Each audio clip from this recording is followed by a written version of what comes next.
여러분 안녕하세요, 준호입니다. 오늘은 헝가리 부다페스트로 가보려고 합니다.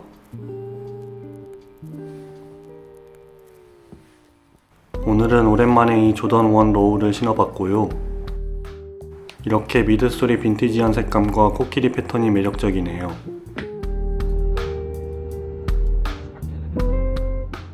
부다페스트까지는 영화 한 편을 봤더니 도착했고요. 공항에 도착하자마자 바로 버스를 타러 이동했습니다. 참고로 시내까지는 버스로 30분 정도 걸렸고요. 저는 도착하자마자 호텔 체크인을 먼저 했습니다. 그리고 호텔 방은 이런 느낌으로 혼자 자기에는 충분한 크기에 크고 푹신해 보이는 침대와 벽걸이 TV, 그리고 화장실은 깔끔해 보이는데 샤워부스가 없어서 물이 많이 튈 것 같네요. 그럼 이제 저녁을 먹으러 가보겠습니다.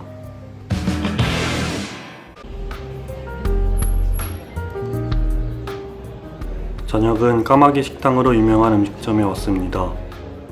여기는 관광객들에게 인기 있는 곳이라 오래 기다려야 할 줄 알았는데 한 분만 기다리고 있어서 그분과 같이 동석하는 방법으로 기다리지 않고 바로 앉을 수 있었습니다. 앉자마자 제가 시킨 음식은 바로 굴라시고요. 헝가리 대표 음식으로 이건 꼭 먹어야겠다고 생각해서 주문했습니다. 매콤한 국물에 고기와 여러가지 채소가 들어가 있고 빵을 가끔씩 스프에 적셔서 먹으면 너무 맛있었습니다. 그리고 맥주와 함께 어느 정도 먹고 있을 때 메인 요리인 푸아그라가 나와서 정말 배부르게 먹었습니다.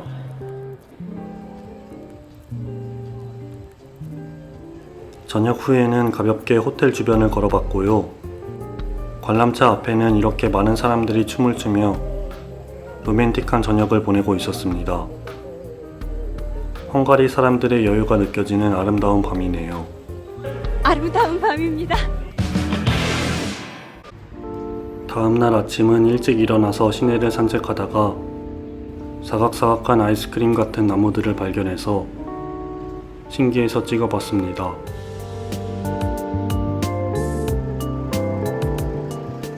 그리고 여기는 유대교 회당으로 유럽 안에서 가장 크다고 합니다.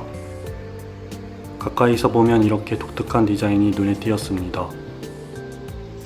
아쉽게도 아직 오픈 전이라 들어가지는 못했는데 내부의 디자인도 정말 매력적이라고 합니다.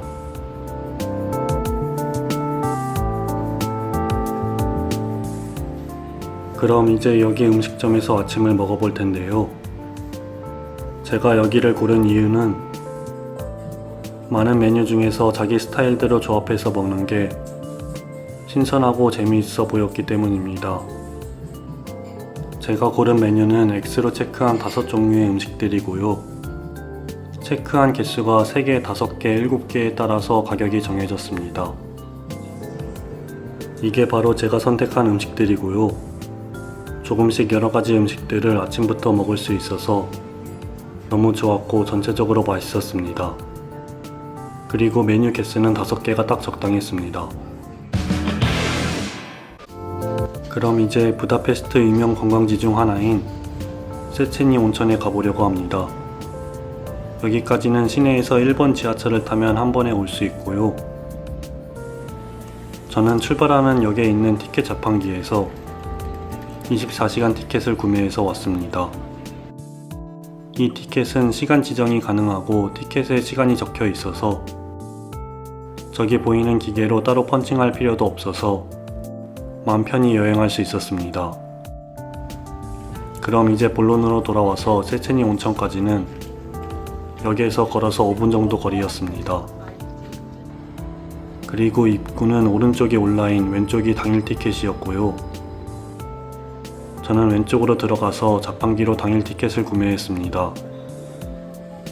참고로 티켓 가격은 1,500포린트로 꽤나 비싼 편이었지만 이 경치를 보자마자 돈 생각은 금방 사라졌습니다. 노란색 건물과 수영장같이 넓은 온천이 인상적이네요. 그럼 이제 탈의실이 있는 맞은편 건물 왼쪽부터 둘러볼 텐데요. 아침 일찍이라서 그런지 사람들은 적은 편이었고요. 물도 깨끗했습니다. 리뷰를 보다 보면 가끔 물에 때가 많다는 사람들도 있어서 조금 걱정이었는데 전혀 그럴 필요가 없었네요. 혹시 걱정되는 사람이 있으면 아침 일찍 오는 것을 추천드립니다. 그리고 건물 중앙 쪽에는 수영장이 있었고요. 여기는 들어가려면 수영 모자가 필요해서 그런지 사람들이 다른 곳보다 적었고 물도 깨끗했습니다. 그리고 탈의실이 있는 맞은편 건물 오른쪽에는 이렇게 천방지축 어리둥절 빙글빙글 돌아가는 놀이기구 같은 온천이 있었습니다. 그럼 여기 온천에 한번 들어가서 촬영해 보겠습니다. 여기 온천도 물은 이렇게 깨끗했고요. 온도는 그냥 조금 뜨끈한 정도로 아까 전에 왼쪽에 있던 온천과 비슷한 온도인 것 같습니다. 아마도 한국 온천의 온도를 생각하고 오시면 조금 실망하실 수도 있을 것 같네요. 그럼 이제 제가 여기 온천에 오고 싶었던 가장 큰 이유였던 사우나를 하러 가보려고 합니다. 먼저 건물 안에 있는 여기 온천의 지도를 보러 왔고요. 와, 주황색이 사우나 개수는 총 10개나 되네요. 하지만 이 중에서 3개 정도는 공사 중이라 못 들어가서 나머지 중에서 4개의 사우나에 들어가 봤습니다. 그럼 이 지도를 기준으로 오른쪽부터 가봤는데요. 여기에서는 소금 사우나와 스팀 사우나에 들어가 봤습니다. 개인적으로는 습도가 높은 스팀 사우나가 뜨끈해서 좋았네요. 참고로 건물 안에도 이렇게 온천이 있었습니다. 다음은 지도를 기준으로 왼쪽으로 와봤고요. 여기에서는 2개의 건식 사우나에 들어가 봤습니다. 하지만 그 중에서도 오른쪽에 있는 사우나가 100도 이상의 고온 사우나로 땀이 쩍 나와서 좋았습니다. 참고로 여기 온천에서는 3시간 정도를 즐겼고요. 나갈 때는 점심때였는데 사람들이 꽤나 많았습니다. 혹시 방문하실 계획이 있으시다면 아침 일찍을 추천드립니다.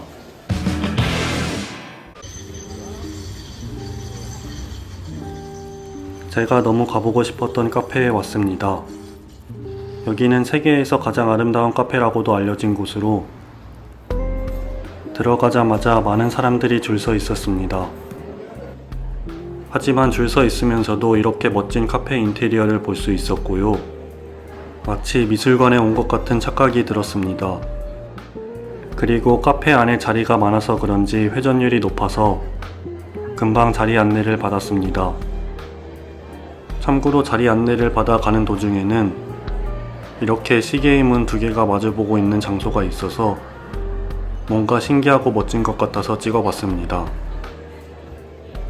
그리고 이게 제 자리에 앉아서 둘러본 카페 뷰고요. 와, 여기가 미술관인지 궁전인지 아님 성당인지 구분이 안 갈 정도로 너무나도 멋지고 화려했습니다. 참고로 여기가 뉴욕 카페인 이유는 뉴욕에 본사를 둔 보험회사가 헝가리 지사로 사용하기 위해 만든 건물 안에 1층이 커피하우스로 설계된 것에서 뉴욕 카페라고 하네요. 그 뒤로는 제2차 세계대전에서 큰 피해를 입거나 냉전 시대에는 뉴욕이라는 이름 때문에 문을 닫거나 했지만 호텔로 재탄생을 하면서 지금의 카페가 되었다고 하네요. 그리고 제가 시킨 메뉴는 역시 헝가리 대표 음식인 굴라쉬와 살구잼이 올라간 치즈케이크, 그리고 아이스크림과 휘핑크림이 들어간 아이스커피입니다.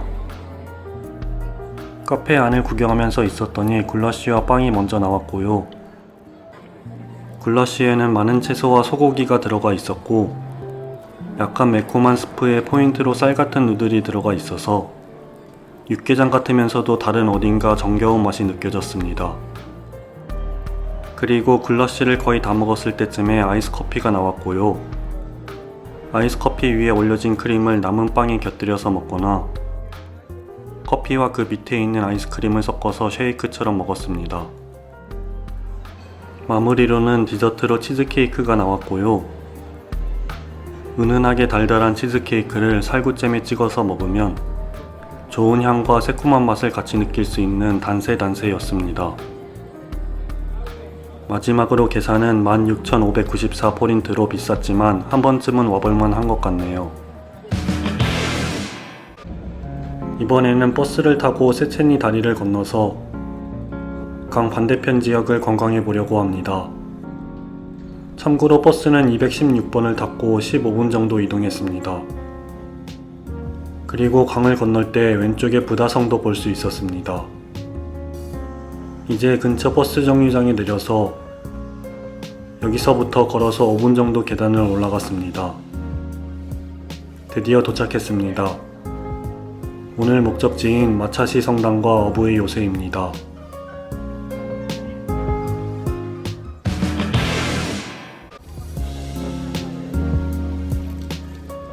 그럼 이제 먼저 마차시 성당으로 들어가 보겠습니다. 들어가 봤더니 화려한 색감의 장식들과 스테인드 글라스가 눈에 띄네요. 천장은 지금까지 가봤던 성당 교회와 비교해서 높은 편은 아니지만 복잡한 아치 구조로 되어 있고 파스텔 색상과 금박 장식이 매력적이었습니다. 그리고 스테인드 글라스와 벽화의 색감도 너무 잘 어울렸고 특히 여기 십자가가 있는 곳의 천장은 너무 아름다웠습니다. 하지만 그 중에서도 가장 마음에 들었던 것은 바로 이 윗부분에 있는 조그마한 꽃 모양의 스테인드 글라스였습니다. 지금까지 큰 꽃 모양의 스테인드 글라스는 본 적이 있지만 이렇게 조그마한 꽃 모양이 많이 있는 곳은 본 적이 없어서 또 어디에 조그마한 꽃 모양이 있는지 찾는 재미가 있었습니다.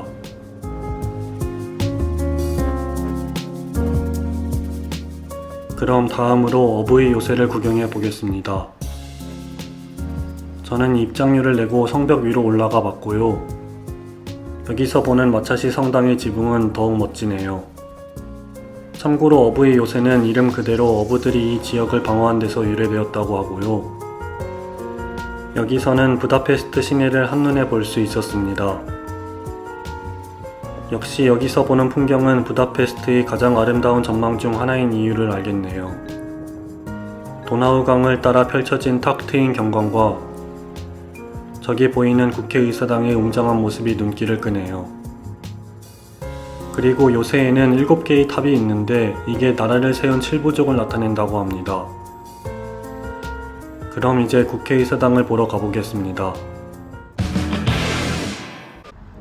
국회의사당은 호텔에서 조금 쉬다가 보러 왔고요.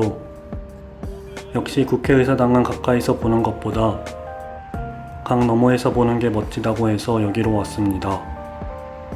와, 정말 화려하고 아름답네요. 참고로 이 건물은 1885년에 착공되어 1904년에 완공되었다고 하고요. 가운데를 중심으로 대칭적인 디자인이 멋지네요. 저녁 노을에 비친 국회의사당을 멍하니 30분 정도 구경하다가 호텔 근처에 있는 KFC에서 간단히 저녁을 먹고 나서 버스를 타고 세체니 다리를 건너서 야경을 구경하러 가보려고 합니다. 먼저 마차시 성당은 높은 첨탑과 화려한 지붕이 빛을 받아 매혹적인 분위기를 자아내네요.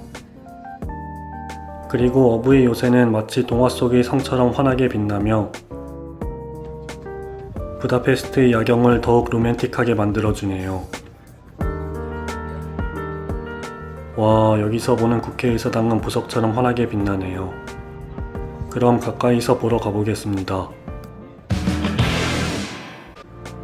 와, 너무 화려하고 아름다워서 멍하니 보게 되네요. 이 금빛 조명에 물든 모습을 보기 위해 헝가리까지 온 보람이 있네요. 그리고 여기는 역시 인생샷을 찍기 좋은 곳이라 그런지 많은 사람들이 강 반대편에서 사진을 찍고 있었습니다. 그럼 이제 강 반대편으로 이동해서 더욱 가까이서 봐보겠습니다.